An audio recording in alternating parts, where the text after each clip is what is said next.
Ito na po, binubuksan na po namin ang aming panangalian. Dito kasi kami sa tabi ng ilog na medyo mataas ang bato. Diyan si Phil tumatalon pababa dito.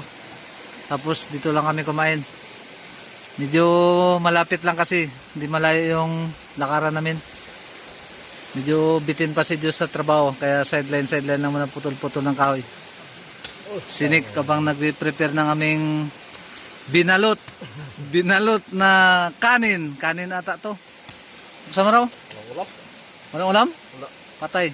Asin. Dapat sinabugan mo ng asin yan. Kanin na lang. Yan. Kanin talaga. Paghirap na ata to ngayon. Pero may isang plastic pang binubuksan Mukhang ano kaya tong ginawa niya kagabi dito sa isda na to. Panoorin natin kung ano tong kanyang ginagawa. Sanay kasi ito yung apo ng Tagbanwa na ito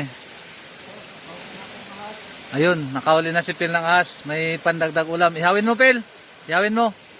Ito, ihanda ko muna ito yung ulam namin. Binubuksan na ng aming kasamang sinik. Buksan mo raw, pakita mo yung ulam natin.